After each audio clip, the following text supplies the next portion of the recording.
ପ୍ରିୟ ଆତ୍ମନ୍, ଯୋଗର ଯେତେ ସାଧନ ରହିଛି, ଯଦି ତାହା ନିୟମାନୁସାରେ କରାଯାଏ ତାହେଲେ ଲାଭ ଅବଶ୍ୟ ହେବ। ଶାରୀରିକ ଲାଭ ଛଡ଼ା ଆଧ୍ୟାତ୍ମିକ ଲାଭ ମଧ୍ୟ ଏ ମୁନି ସମାଜ ସାଧନରେ ଯେତେ ଦେଖାଯାଇଛି, ଏତେ ଅନ୍ୟ କୌଣସି ସାଧନରେ ଦେଖାଯାଇ ନାହିଁ। ଖାଲି କହିବା କଥା ନୁହେଁ, ଆପଣ ଚାହିଁଲେ ପରୀକ୍ଷା କରି ନେଇପାରନ୍ତି। ସମାଧି ଲଗାଇବାର ସାଧନ ତାହା ଯେକୌଣସି ମତ ଅନୁସାରେ ହେଉନା କାହିଁକି, ଦିନେ ଆପଣ ଚକ୍ରଭେଦନ ସାଧନ ଉପରେ କରନ୍ତୁ। ଆପଣ ଦେଖିବେ ଯେ ଚକ୍ରଭେଦନ ସାଧନ ନ କରି ଯେତେବେଳେ ଧ୍ୟାନ କରାଯାଏ ସେତେବେଳେ ଚିତ୍ତ ସେତିକି ଏକାଗ୍ର ହେଉନାହିଁ ଏବଂ ଧ୍ୟାନ ଏବଂ ସମାଧି ସେତିକି ଲାଗୁନାହିଁ।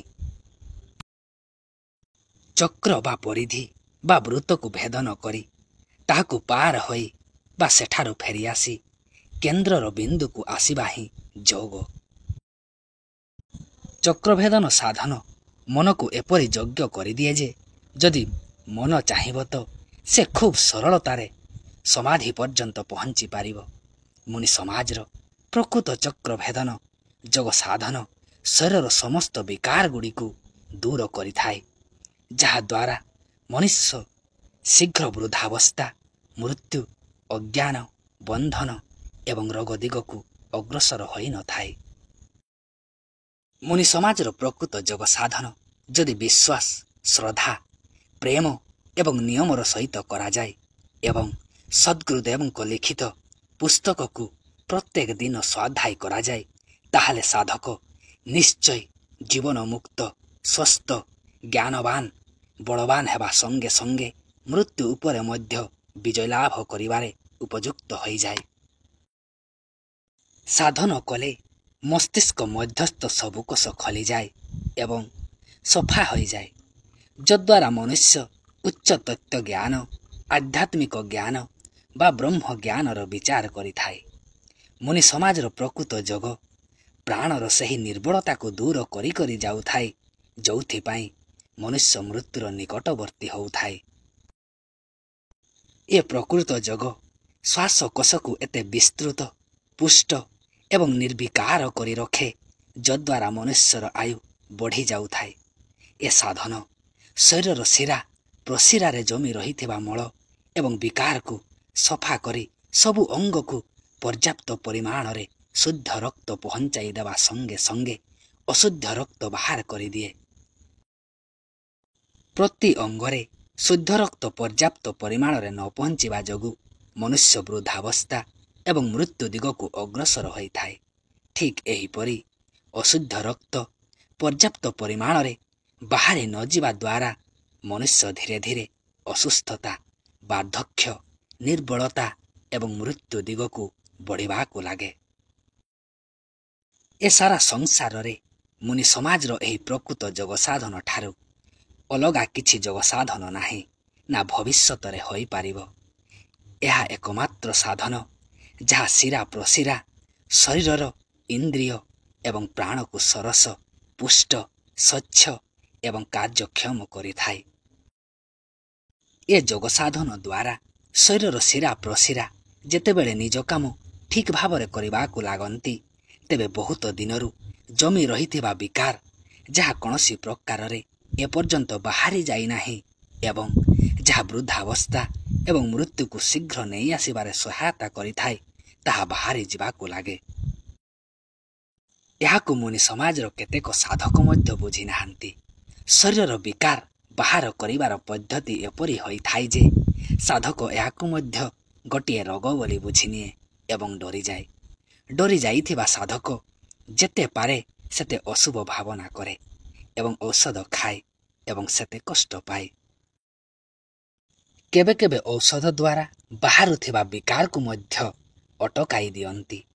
ଏହିପରି ଯେବେ ବିକାର ବାହାରିବାକୁ ଲାଗେ, ଏମାନେ ଔଷଧ ଦ୍ୱାରା ବା ମନୋବଳ ଦ୍ୱାରା ରୁଦ୍ଧ କରିବାକୁ ଲାଗନ୍ତି।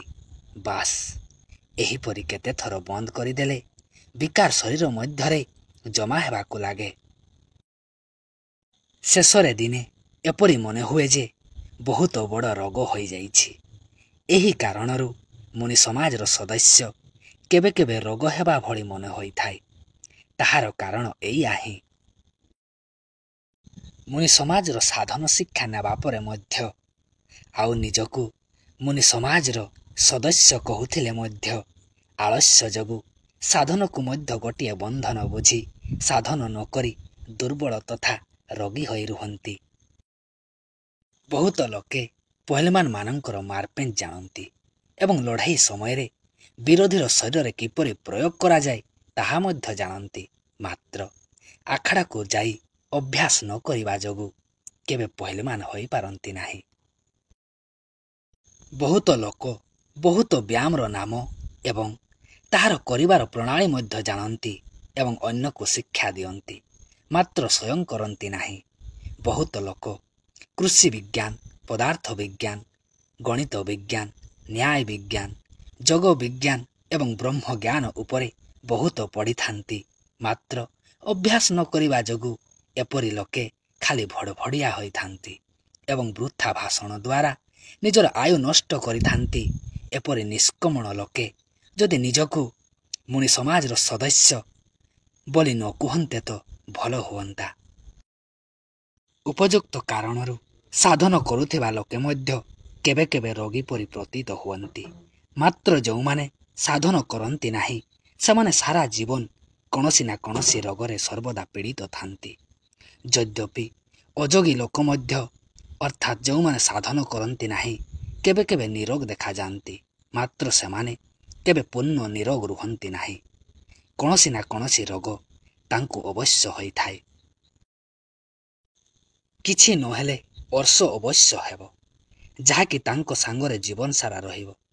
କାହାର ଅର୍ଶ ନାହିଁ ତ ଧାତୁ କ୍ଷଣତା ରହିଛି, ଯାହାର ଏଗୁଡ଼ିକ ନାହିଁ ଶରୀରର କୌଣସି ନା କୌଣସି ଖଞ୍ଜାରେ ଦରଜ ରହିଛି। କାହାର ପୁରୁଣା କୋଷ୍ଠବଦ୍ଧତା ଏବଂ ଅଜୀର୍ଣ୍ଣ ରୋଗ ରହିଛି, କାହାର ଶରୀରରେ ପୁରୁଣା ମେହ ରୋଗ ରହିଛି, କାହାର ଶ୍ୱାସ ଅଛି ତ କାହାର ଗ୍ରନ୍ଥି ରୋଗ ରହିଛି, କାହାରି 4-5 ପ୍ରକାର ରୋଗ ରହିଥାଏ, ଯଦିଓ ସେ ଚଲାବୁଲା କରୁଥିବାର ଦେଖାଯାଏ। କିନ୍ତୁ ମୁନି ସମାଜର ଅତି ରୋଗୀ ସଦସ୍ୟ ମଧ୍ୟ ଯେ ମୁନି ସମାଜର ନିର୍ଦ୍ଦେଶିତ ବିଧିରେ ସାଧନ କରୁଥାଏ, ସେ କିଛି ଦିନ ପରେ ଏକାବେଳକେ ନିରୋଗ ହୋଇଯାଏ ଏବଂ ତାର ଶରୀରରେ କୌଣସି ସ୍ଥାୟୀ ରୋଗ ବା ରାଜଯୋଗ ବା ପୁରୁଣା ରୋଗ ରହେ ନାହିଁ।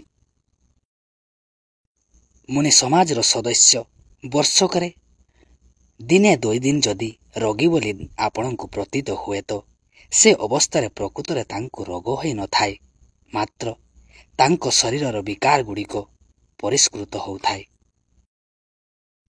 5 ଏବଂ 5 ମିଶିଲେ 10 ହୋଇଥାଏ। ଗହମରୁ କେବେ ବୁଟ ହୋଇନପାରେ, ପ୍ରାକୃତିକ ନିୟମ କେବେ ଅନ୍ୟଥା ହୋଇନପାରେ। ମୁନି ସମାଜ ଯେତେବେଳେ ସେମାନଙ୍କୁ ସମ୍ମୁଖରେ ବସାଇ ଏହା ସିଦ୍ଧ କରିଦେଉଥାଏ ଯେ ଆରୋଗ୍ୟ ରହିବାର, ବୃଦ୍ଧାବସ୍ଥା ଦୂର କରିବାର, ମୃତ୍ୟୁକୁ ବଶ କରିବାର, ବଳବାନ ହେବାର ଏବଂ ପ୍ରକୃତ ମୁକ୍ତି ପାଇବାର ଏହା ହିଁ ନିୟମ।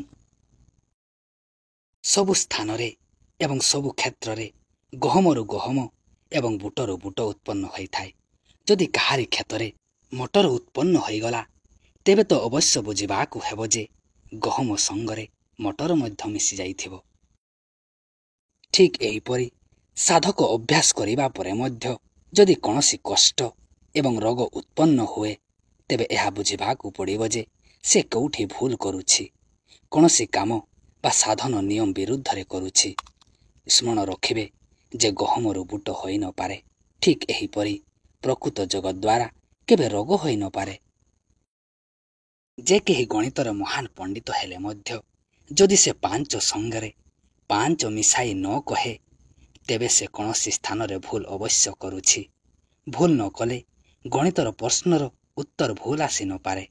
ଠିକ୍ ଏହିପରି ଯେପର୍ଯ୍ୟନ୍ତ ଯୋଗୀ ନିୟମ ବିରୁଦ୍ଧରେ ନ ଚାଲେ ବା ଯୋଗ ସାଧନରେ କେଉଁଠି ଭୁଲ ନ କରେ, ସେ ପର୍ଯ୍ୟନ୍ତ ସେ ରୋଗୀ ହେବା ଅସମ୍ଭବ। ଯୋଗୀକୁ କେବେ ଭୋଜନ ଏବଂ ବସ୍ତ୍ରର ଅଭାବ ହୋଇନପାରେ। ଯେ ଖାଣ୍ଟି ଯୋଗୀ ଏବଂ ଆତ୍ମଜ୍ଞାନୀ ହେବାକୁ ଚାହିଁବ, ସେ ନିଶ୍ଚୟ ହୋଇପାରିବ। ଯୋଗୀର ଯଦି କୌଣସି କଥାରେ କଷ୍ଟ ହୁଏ, ତେବେ ତାହାର କୌଣସି ନା କୌଣସି ଭୁଲର ଫଳ। ତେଣୁ ଯୋଗୀ ଏହାକୁ ଜାଣି ନିଜର ଭୁଲ ଏବଂ ଭ୍ରମକୁ ବାହାର କରି ତାହା ଦୂର କରି ସୁଖୀ ହେବାର ଯତ୍ନ କରିବା ଉଚିତ।